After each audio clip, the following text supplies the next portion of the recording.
This is Dr. Jerome Corsi, and I'm here today with my producer, Craig. How are you, Craig?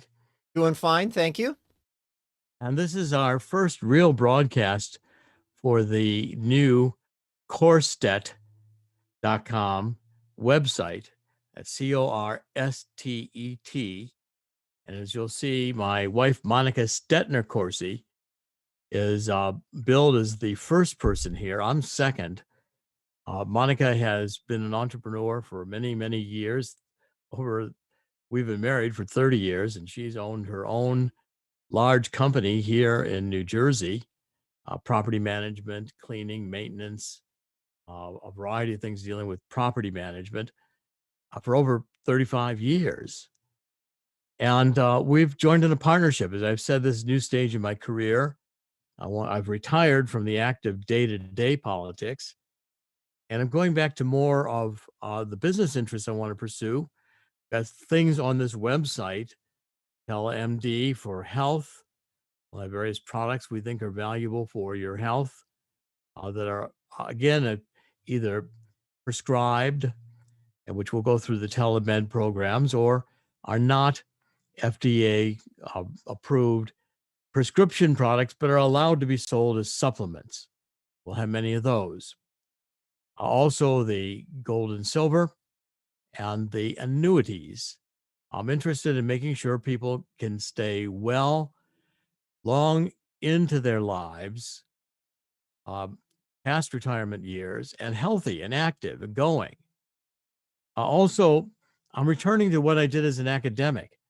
For those of you who know my career, I began when I got my PhD at Harvard in 1972. I worked for years in academics, did major research for the federal government under contract through universities and through other research centers on a variety of subjects, uh, telephone uses and legal processes, telecommunications, on terrorism, did a lot on riots and political violence, did a lot in judicial politics. I've been had a very varied background and 25 years in annuities. And now I'm going back to more of an academic look at things. We're still going to cover issues of economics and politics, but more from a perspective not of the day-to-day partisan fight, but more from a view that really comprehends the underlying dynamics.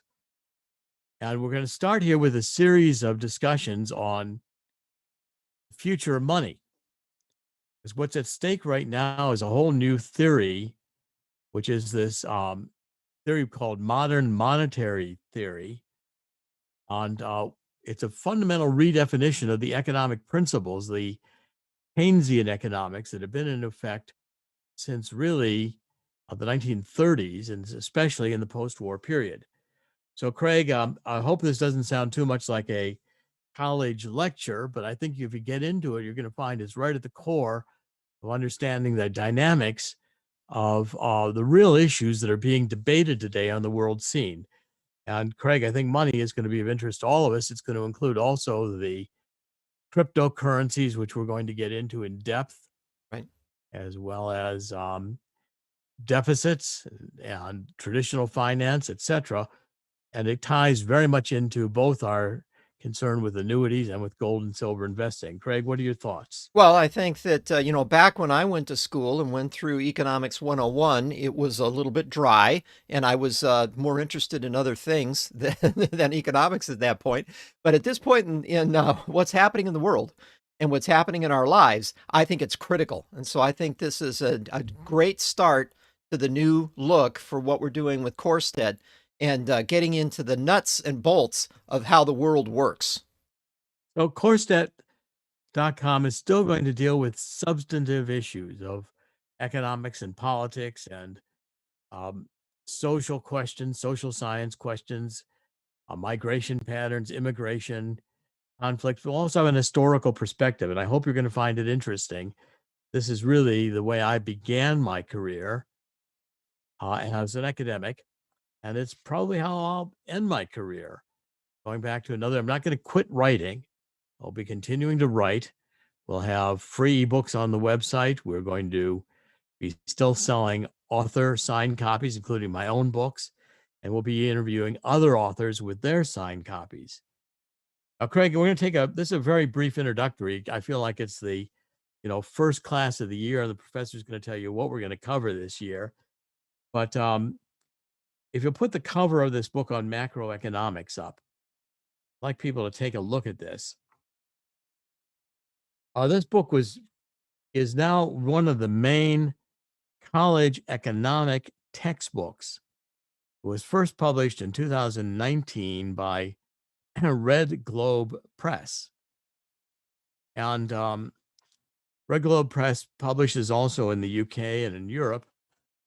And the key thought here, the key idea here is that now that we have a fiat currency, which means that after the administration of Richard Nixon, when we were taken off the gold standard, there is no precious metal backing the dollar.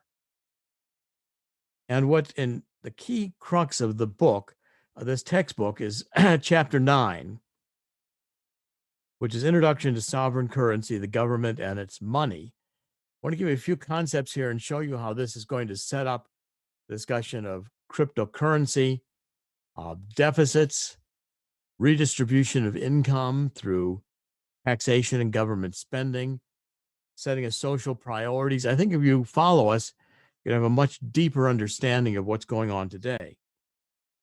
Now, with the way these authors begin the chapters, they say that they're going to turn to an account of money, nation's currency, now that we're no longer backed, the dollar is no longer backed by precious metal and gold. On page 134, chapter 9 of this of this new macroeconomics textbook, say that we argue the so-called fiat currency is valued and widely used as transactions because it is required as the means to pay taxes and other obligations levied by the state. So we pay taxes in dollars, and the state handles obligations it creates, or it creates upon us. We need to pay in dollars.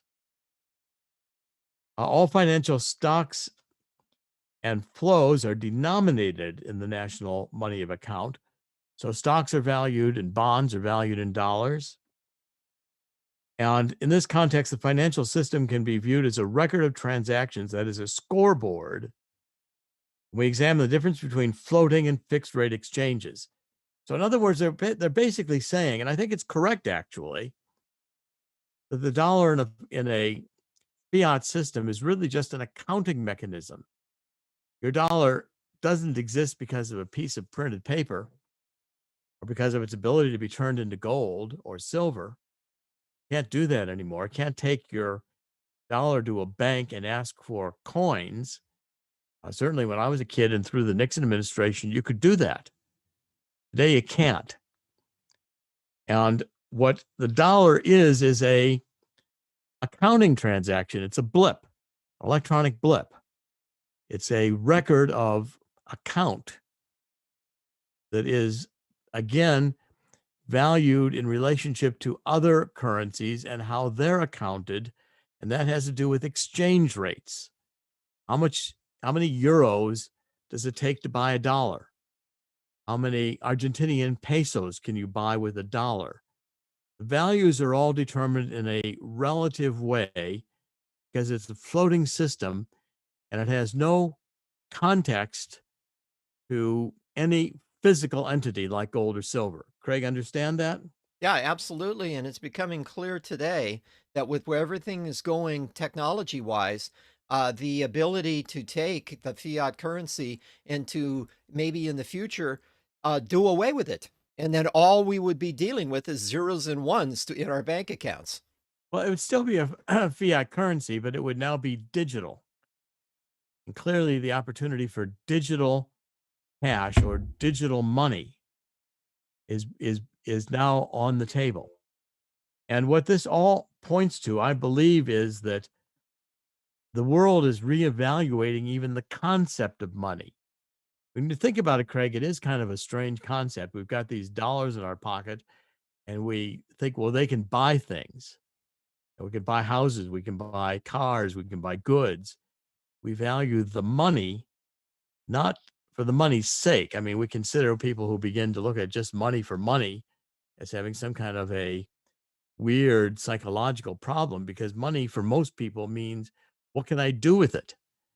I mean, and certainly we have a psychological relationship to money in that we think it can buy us these things and we need it to have a certain lifestyle, or we need it to live for buying food or houses, places to, uh, have families. It's fundamental to our existence. And we all have a sense of whether you're paid, $100,000 or $5,000 a year. It makes a big difference, right, Craig? Right, absolutely. And it's amazing the number of people on this planet, over 6 billion people, the number of them that live on hundreds a year instead of thousands a year. And that's just the way that the nature of the differences between where you live and the economics of the area in which you are doing transactions. Right. I mean, and then we're going to get into those issues as we go along. This is going to be a continuing discussion. This and many other topics. We're going to have several different topics. This one's a deep dive into economics. We'll have deep dives into various other subjects, deep dives into immigration, deep dives into immigration and migration, changing patterns of population movements around the world. We'll have deep dives into the movements of Russia and China historically, going back to what was the original Russian czars, the Russian empire changed under communism. What's happened? What are the history? How does that affect today? It's really the difference between academics and journalism. Journalism is often viewed as the history of the moment, the first writing of history. Journalism is often revised, not by conspiracy theories, but revision in history is a normal practice when we look back on what happened in the past in view of what's happened since, including today. So the Roman Empire may be evaluated in one sense in the 1800s, and today we have a very different evaluation of it. That's been a process throughout human history. The reevaluation of history, reevaluation of past events in terms of current occurrences. Now, what the book says here, the macroeconomic book, page 135, they introduce the concept of money as an account. Money is just an account you have somewhere. So they write the Australian dollar, the US dollar, the Japanese yen, the British pound, the European euro are all examples of a money of account. Well, until now, we just thought, well, these are money.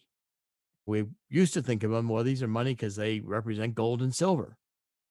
Well, now we're being told they're just an account, as in a accountant's tally somewhere or other of a scorecard, as this modern monetary theory is beginning to look at money as a scorecard. They're saying the first four, the Australian dollar, the US dollar, the Japanese yen, and the British pound, are associated with a single nation, which throughout history has been the usual situation: one nation, one currency. Well, again, I think that's the way most of us have thought about money. There's a national currency, and you go to uh, Australia, you're going to have the Australian dollar. You go to Great Britain, you're going to have the pound, or Japan, you're going to have the yen. But the authors continue. There have been a few exceptions to this rule, including the modern euro, which is the money of account adopted by several countries that were joined by the Economic and Monetary Union of the European Union. I've addressed before in many podcasts we were doing under Corsi Nation how the European Union began as a trade deal, coal and steel agreement after World War II, and was said never going to be a national regional government, but has evolved into a regional government, a regional currency. And I've argued that the Jean Monnet and the others who were the architects of the European Union after World War II had that view in mind all the time, but to do it gradually, step by step. And today, what we're being told what's being taught in colleges is that we now have a multinational currency, the European Union, the euro, which in a sense is moving towards a regional currency. So when you go to Europe, the first times I went to Italy, of course, we had the lira. And the lira, as I recall, you had a lot of zeros. You had 100,000 lira. I used to, we went to Italy with my young daughter, trying to tell her how to I said, what you do is you take the last three zeros and you forget about it because 100 euros reasonably like $100. And over time, Italy had managed its currency by devaluing, just adding zeros. 1 lira became 10 lira, became 100 lira, became 1,000 lira, etc. And by the time it was 100,000 lira, it was still basically buying $100 worth of goods. But it was the way the country had to manage its currency. Now Italy can't do that anymore. Italy is in the euro, and the different countries within the euro behave differently. Germany's very strong. Other countries like Spain, Italy, various of the other countries have had economic difficulties. Bringing Greece into the EU is a problem, as Greece has had constant economic crises of budget defect, and not being able to pay their national debt to groups like the International Monetary Fund. So, what these authors are saying is that as we move to money just being fiat, being an account, the government of a nation issues currency, and usually consisting of metal coins and paper notes of various denomination, denominated as money of account, denominated in dollars, spending by the government as well as tax liabilities, fees, and fines owed to the government are denominated in the same money of account, the dollar. Payments are enforceable by law. More generally, broad use of a nation's money account is ensured by enforcing monetary contracts in the court of law, such as the payment of wages. So the dollar is the legal currency of the country. Okay, but the point is, it doesn't have to be valued in gold, and it can be flexible. And the issue is, what's it really mean? What is the future of money? It's this intangible. Okay, they continue. In many nations, there are private contracts that are written in foreign monies of account. For example, in Latin American countries, it's common to write some kinds of contracts in terms of the dollar. It's also common in many nations to use U.S. currency in payments. Many contracts governing international trade are denominated in dollars. Dollars an international dollar currency of note in which much of international trade is conducted.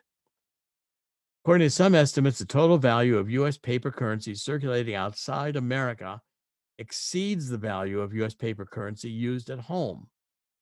Much of this is thought to be involved in illegal activities, including the drug trade. Many of you have been watching Netflix or any of the other, you know, Amazon Prime or any of the other streaming services.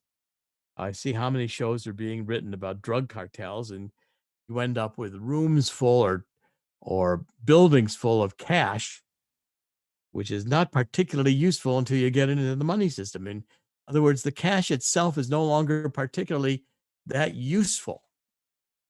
Try to go and buy a car with $30,000 in cash.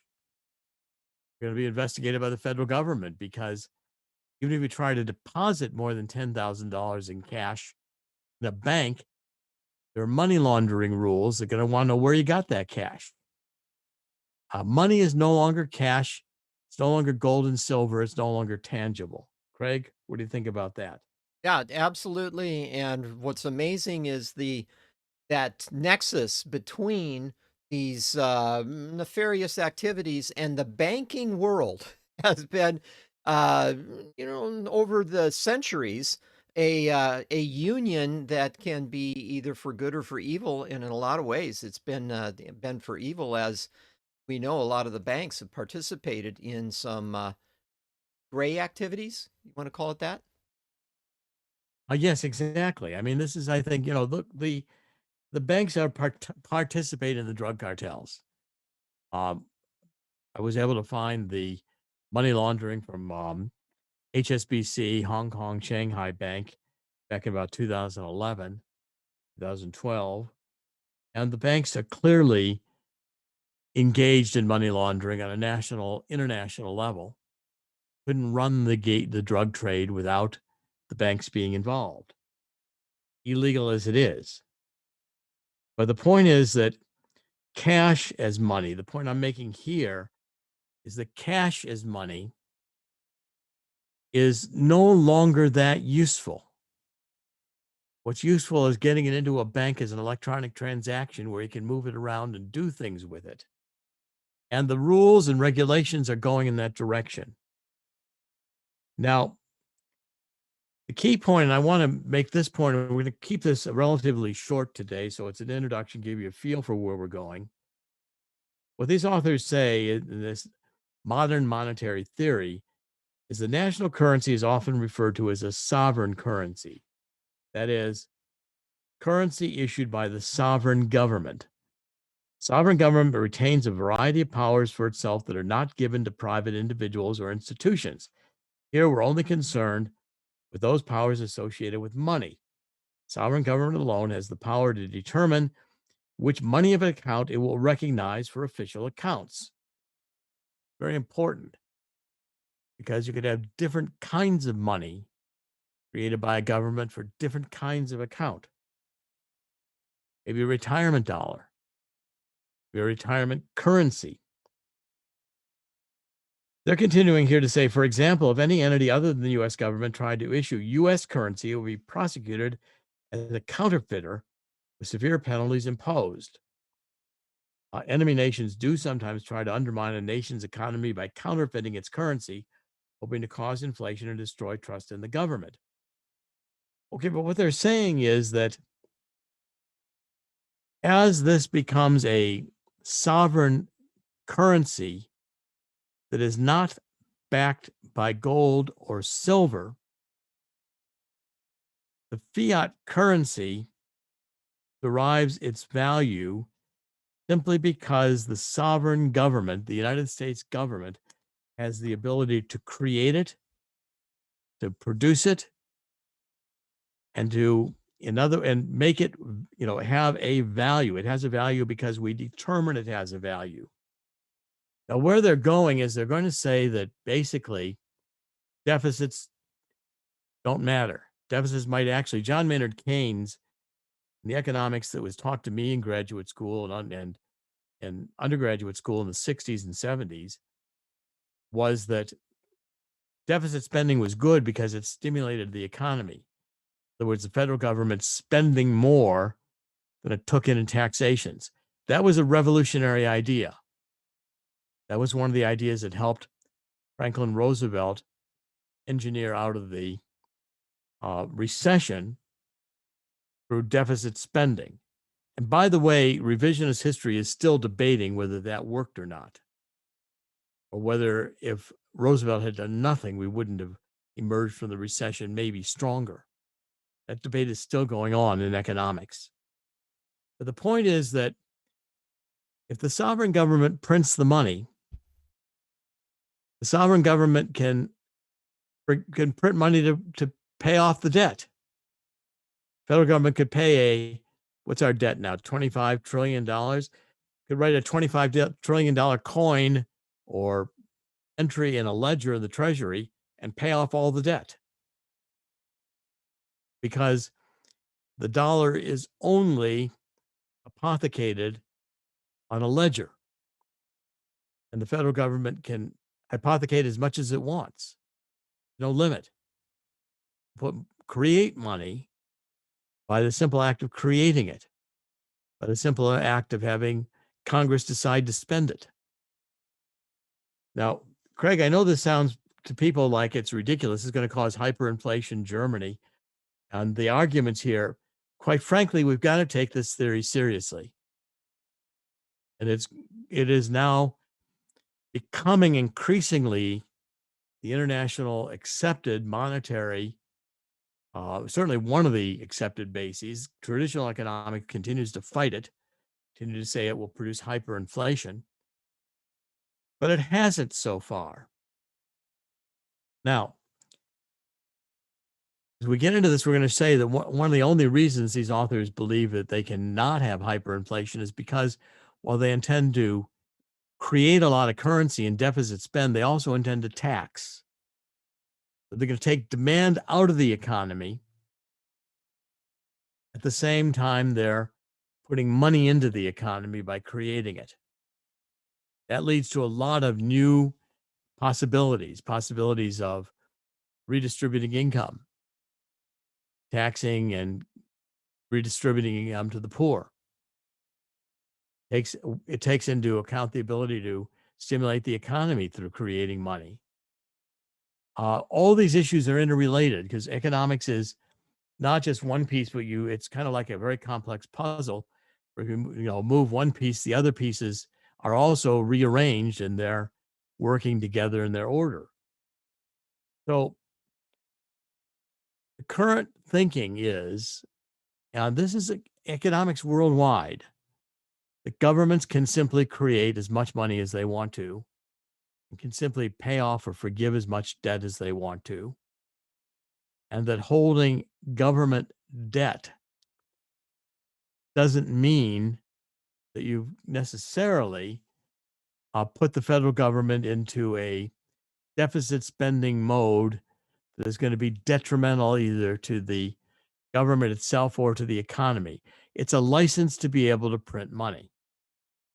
That's the fundamental breakthrough of fiat currency. It's the full evolution of fiat currency, which has gone away from anything tangible, no gold or silver being required to be redeemed for it.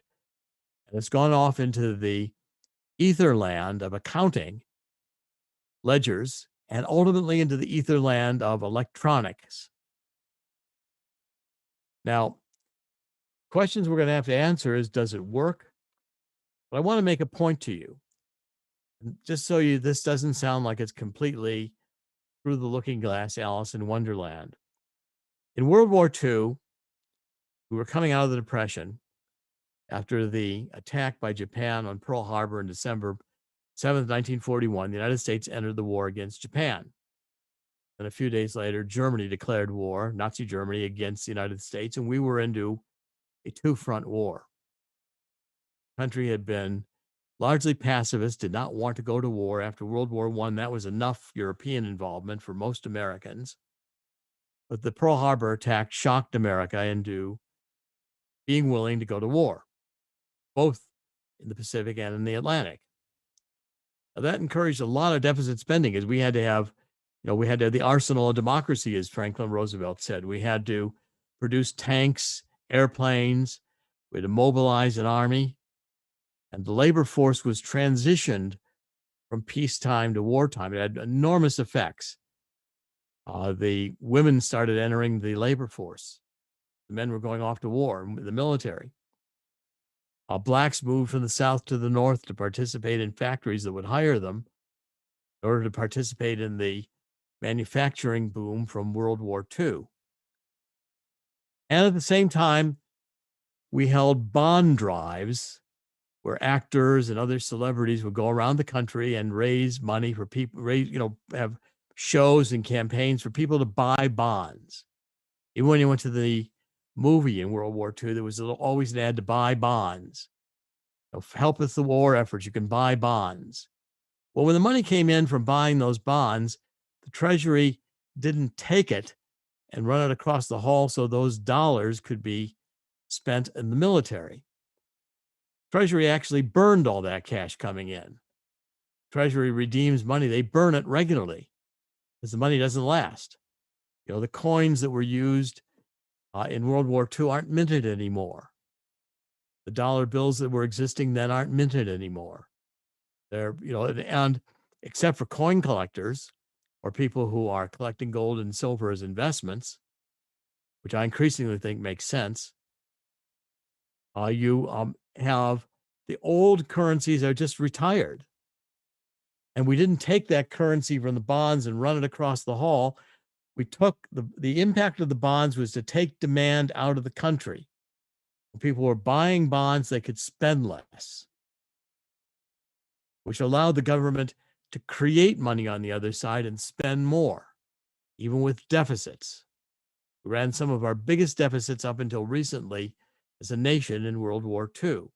And it worked because the demand was taken out of the economy through bonds, taxation, and it was put into the economy through government spending for the war effort. So similarly, right now, your tax dollars, they don't get collected and shoveled across the hall so they could get spent on government programs. And, first of all, they aren't even collected in cash anymore. You write a check to pay your taxes. You do it through your accountants and your banks. It's all electronic. You write a piece of paper and that pays off your taxes. And similarly, because that's done, it has a reduction in demand. Everything you've paid in taxes, you can't spend in the private economy. When the government now makes money, it compensates by creating demand. Okay, so now this is a whole new set of thinking. And it also sets the stage for, well, why can't we have cryptocurrencies? In fact, we do. What's a Bitcoin worth these days? You know, Craig? Is it somewhere around $60,000? Yeah. I don't know today. It could be 80 tomorrow. Yeah, Bitcoins does not mean cryptocurrency. Cryptocurrency is the generic term, Right. and Bitcoin is a specific one of the cryptocurrencies. Yep. The valuation, the stock valuation of Bitcoin today rivals the valuation of Google. And Google is one of the biggest corporations in America. Again, a company that's made up entirely of electronics. Google doesn't produce anything except information and internet technology. It's not producing cars, it's not producing furniture, it's not making anything except information. And that's become one of the biggest industries worldwide, certainly in America and around the world. But Bitcoin rivals it. And Bitcoin is completely made up. Nobody, they talk about mining it. Well, mining it doesn't mean you actually go out and dig up some gold and silver for the Bitcoin. The only gold and silver is gold and silver billion or old or gold and silver coins. They're becoming increasingly valuable, even when their prices go down.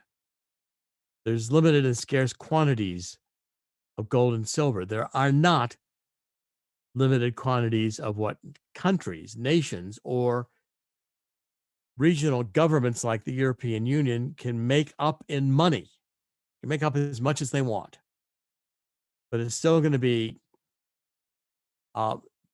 controlled or reigned by the fundamental law of economics, which depending upon, we could change the Constitution, we can revoke laws, we can pass new laws, but as the old margarine commercial I remember seeing as a kid, can't fool Mother Nature. Well, the laws of economics are going to eventually come in, and the impact of this modern monetary theory, which goes fundamentally against Milton Erickson. Milton Erickson, when I was taught economics in the 60s and 70s, was a monetary theorist who believed that you controlled the economy through controlling the amount of money supply that there was. And money supply, which is monetary policy, Erickson elevated above the monetary policy above the fiscal policy. Fiscal policy was the ability to tax and spend. So deficit spending was fiscal policy, and the Keynesians elevated that. That's how you regulate the economy, deficit spending. How much deficit spending do we need this year? How much do we want to move to stimulate the economy? That's Keynesian. And what Erickson said, Milton Erickson, was no, it's the amount of money supply that there is. money available that people have to work with. That's, even if you've got deficits, there may be contracting money supply. Okay, now those were two different dynamics. Modern monetary theory is throwing all that out the window. They're basically saying, well, money is a function of creating demand. And the law of economics that it will impact is how much unemployment do we have, what happens to the international economies as these monies change in relationship to one another, the dollar versus the yen versus the uh, euro versus the Australian versus China, etc. That's what really determines the economic strength of a country. And then how do we control against inflation if we're creating demand by printing money? Craig, has this set the stage for what I think is going to be a very robust discussion, a very important one? Yeah, absolutely. And what's interesting is in schools today, it was required back when I went to school back in the 60s, and that you were required to take courses that would teach you the nuts and bolts of what you're talking about today.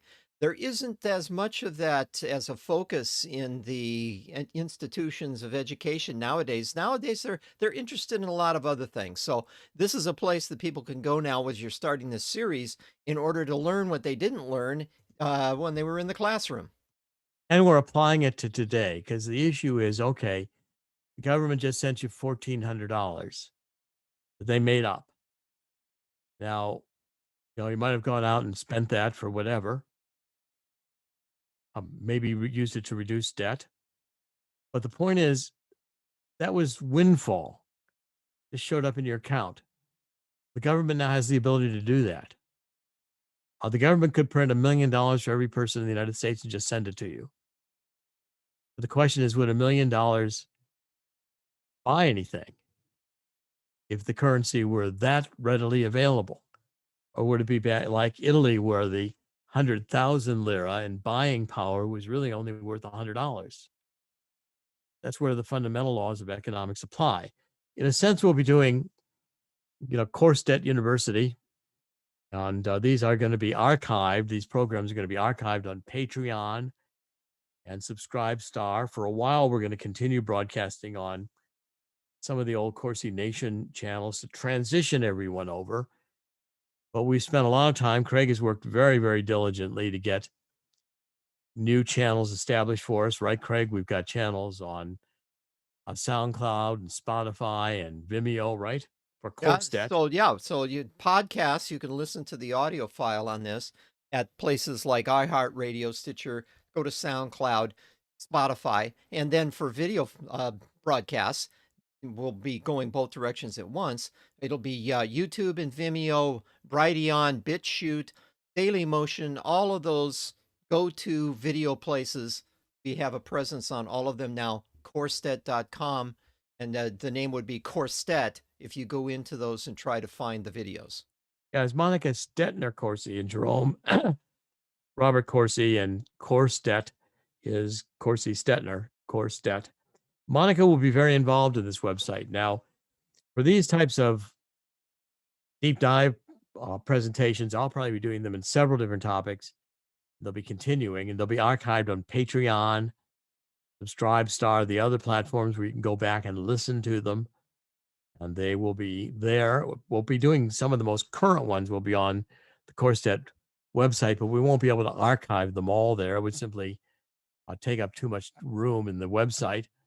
But the point is, Monica will be also doing broadcasts with me and herself on how to use the various programs, the telemed that we have. Got discount cards where people can get generic prescription discount cards. We've got the ability to have through the digital pharmacy, which is Ravkoo, Ravkoo, and our partners there, who are Indian, Alpesh Patel and others. They've done some very, very innovative things where you can get generic medications or use a discount card even to get cheaper drugs at your chains, the Walgreens and all the rest of them, CVS's, etc. There's some very innovative programs, and Monica is been an entrepreneur. She's going to be very, very helpful in telling you how to use these programs and doing short broadcasts, as well as some with me where we talk about how these programs are going and how to use them. But Craig, I'm excited that we're going to have a much more interesting approach here. And just as we're doing today with the modern monetary theory, our goal is not to demonize it, but to understand it. Because this is where the world is going. Let's understand how the thinking is evolving. Let's determine, the future here of what the pluses and minuses are. These kinds of evolutions and changes are inevitable. We get more computerization as we move into a more complex world, bigger world. The electronic movement of money has taken over, and the electronic movement of money has its own dynamics. It doesn't operate the same way as it did in the 1930s when the federal government was printing a limited amount of money denominated in gold and silver. This is a fundamentally different phenomenon. We're going to have to understand how it operates and what its rules are. It cannot be understood completely by looking back to the old rules, because there's new dynamics here. There's new forces at play here. There's new algorithms at play. There's new laws and principles at play. We're going to try to explain those, dissect them, and we invite your participation. Craig, any final thoughts as we end this introductory broadcast? Well, it's a brave new world, and it's amazing how information technology and everything else plays into where we're headed. And so, bottom line is, you either keep up and be kind of a watchman on the wall and a participant in the future, or you get left behind. So, let's We're learn. going to we're going to be doing one of these broadcasts every day on the deeper issues of economics, politics, etc. And we'll broadcast them at the same hour every day. We have to pick that hour, maybe like 1 o'clock in the afternoon Eastern time. But every day we'll have a new podcast up. And then when we have Monica involved, we want to focus at the programs, we'll add those on. So those will be live streamed as they occur. And I think we're looking to, Craig, I want to thank you for staying with us. You've been invaluable in your work as producer. Yeah, people have no idea how many hours you spend trying to make the technology works. It isn't easy, is it, Craig? They said that computers, once they were introduced, you were going to be able to kind of just lay on the couch and the computers are going to do everything for you. Doesn't really work out that way. Doesn't work out that way, does No, it? it doesn't. I still say in the end, God always wins. And this, I've lived my life that way, and I continue to believe that. And I'm fortunate for every day we've got. And this year in August, I'll be 75 years old. Don't plan to quit. God willing, we're going to keep doing this for a long time. And we invite you to join us in this new venture with CourseDebt.com. And thank you for joining us today. God bless. God bless.